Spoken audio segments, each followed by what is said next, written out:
How you doing, sir? I'm doing very well, Michael, thank you. So you play Manchester tonight at the Ritz, which is a very fine venue, I must say. I've been here a few times in the past. How did you enjoy tonight's show? Very much. It was well sold, which is always a plus. And we didn't have any major problems, which is another plus. And the audience seemed to really enjoy it. So yeah, it's only our fourth show of this run, so we're still kind of getting our feet under us, a little bit. But no, it was a great show. Enjoyed it. So, since the release of Conspiracy Stars album, how has the response been since its release? And would you say that this is one of your best releases as a drummer, or would you say there was some challenges along the way? Well, that's a tough one, isn't it? I mean, we're looking at 20 plus studio albums now. Yes, you are. And what I'm getting, obviously, I've been in and out a couple of times with the band. I came back in '05 and did Monkey Puzzle with Vinny. That was the first album I'd done with Vinny. And that was during that time while you were out, you had Jason Bond, didn't you? Yeah, I guess Jason was prior to me coming back. Yeah. So since then, done Monkey Puzzle, The Visitor, Seven Deadly, and now Conspiracy of Stars. What I'm getting feedback from family and friends and fans is that they like this album because it's a little harder than maybe the last two or three. And as far as sales figures go, it's outselling the others. I mean, it seems to be very popular. We've charted in places where we hadn't charted previously, so it seems to be real popular. I mean, people are saying that it's kind of more like the older UFO. I mean, it's difficult because this band has never been a band to kind of plan, who we're who are we gonna, who are we gonna target or who are we gonna try and appeal to? Basically, what you see is what you get. What goes on the album is where the guys are coming from at the time. So, so in that respect, you're never gonna please everybody. But I know a lot of our older, the 70s fans, 70s and 80s fans that like the heavier rock are more happy with this album. And I think it's a great thing. Obviously the last three that I did were with Tommy Newton, and this was with Chris Tango, who's the changed producer on this one. So I think it made a difference. Chris did a different sound, different approach, and I think it was a good combination. So for the years of being in UFO as a band, how do you think the journey has actually taken you, both in inspiration and also as a musician in general? Well, I'm a lot older. But still a lot of energy in you. Yeah, well, yeah, I mean, but that's an interesting thing, isn't it? That this has always been an extremely energetic band, and even though I say we're getting up there in years, that's just this kind of music. It goes with the territory. You can't play this kind of music without energy. Of course. And I don't seem to have problem finding your energy. You get out there and you got the people digging it, and the thing about this band has always been about having fun with the music. I mean, we take the music seriously, but we don't take ourselves too seriously.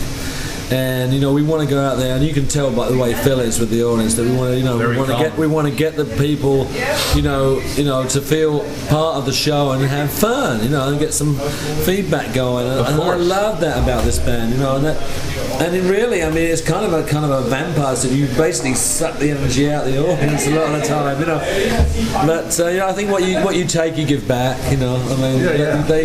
we feed from them and we give it back. So it's incredible, really. Yeah. UFO's energy is a symbiotic relationship. That's incredible. So, with this band, there is a lot of energy. I've seen that. Phil's banter on stage is always a good thing that relaxes the audience, which I've always enjoyed. But here's the thing: this is my second time seeing UFO. But here's the funny thing: I had two chances of seeing you guys twice before. Every time I've done on vacation back to the States, I'm like, right. And then I woke up extra early at Donington to go watch you guys. Right. So that's me on my part. For those listening, that's just a bit of banter on my end. The next question really is that Who actually organized the artwork for this latest album? Tristan Greattricks. He has done, well, since I came back in '05, the 4 albums I mentioned, Monkey Puzzle, Visitor, Seven Deadly, and this one, he's done the artwork for all of those. He's a good friend of the band, he's a great guy. Works really hard at it. You know what I mean? You know, we can't chuck ideas at him, he chucks ideas back. It's kind of like, you know, a cooperative kind of thing. Yeah, exactly. You know, I mean, back in the day, you know, some of our classic covers with Hypnosis, we didn't really have a lot of input with them. They had the concept. And you went with it because they made some of the best covers ever, you know. But nowadays with Tris, we kind of like, you know, I mean, Phil came up with a name. And interestingly enough, it was the first name that he came up with. He just had this idea, you know, how about, you know, and we, oh, that's good. But then, just as, you know, just because that's the way you do it, everyone like, well, anyone else got any ideas? And there must have been 50, 60 different ideas, and they went round and round, and then we came back to that one. So that was kind of cool. It was the first one. And then Tris just took it, and he just, you know, presented probably a dozen or more different things, and we just like that one. I mean, to be honest, it's a bit of an enigma because it has nothing to do with stars. It's underwater. Yeah, you got this weird, you got this weird frog. Like, frog man. You got a city like underwater, like so, Atlantis, and not a star to be seen. Maybe so, you know, but I kind of like that because a lot of our earlier albums, they kind of left you to make, you know, you to make of it what you will.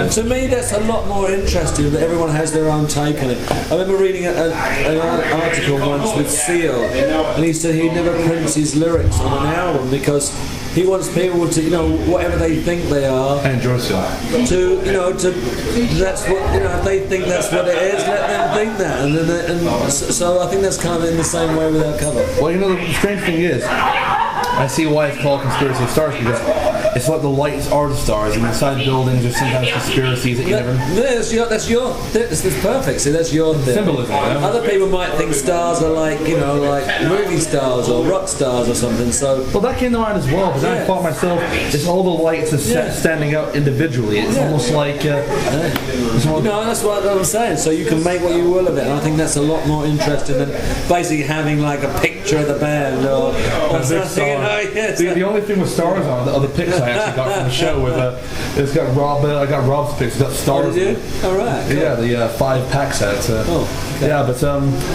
in fact, I noticed something about the merch booth. Something about the symbols you used during the recording. No, they were heads, drum heads. Yeah, drum heads. And there was something else written there about a charity of sorts. Oh yeah, the animal shelter in my local town. My wife and I live in Texas, and my wife and I are big. We own 3 dogs. We're big dog people. But there's a local charity. It's called Friends for Animals Shelter. It's a no-kill shelter. Basically, they take a dog in, it doesn't get put down. So, you know, they need to have money.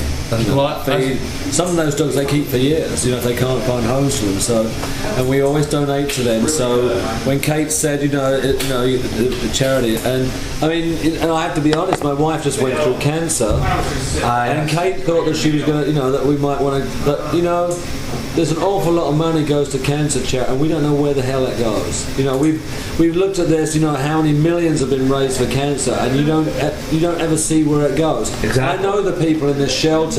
I know that when I take that money in there, I know exactly where it's going to go. It's going to go to buy food and medicine for these dogs. And to me, you know, that's a worthy cause. So it's kind of like, yes, it's close to home. You know, so yeah, absolutely. No, I get what you mean. If you want to speak with Lino, you should also check down the time because we gotta keep this show obviously because we're gonna leave here in about 20 minutes or something. 20 minutes? Yeah. So maybe 5 to 10 more minutes. Yeah, sure. Cool. Yeah. Let's see here. You can edit that out. You're gonna transcript it anyway, right? No, we're doing YouTube now, but people enjoy the banter on the end. Yeah, because nowadays we're using YouTube as our main basis. Right. Unfortunately, with the time limits we have, sometimes we don't have enough time to transcribe or we can't hear anything properly. Maybe because a lot of our interviews. That's all right, well, so you got the tour manager coming in. There you go. You're gonna wrap it up. Yeah. So let's see here. So when UFO first started off, when it all started off, How did you feel at the beginning of it? Like, did you have any idea where this band would go? Absolutely not.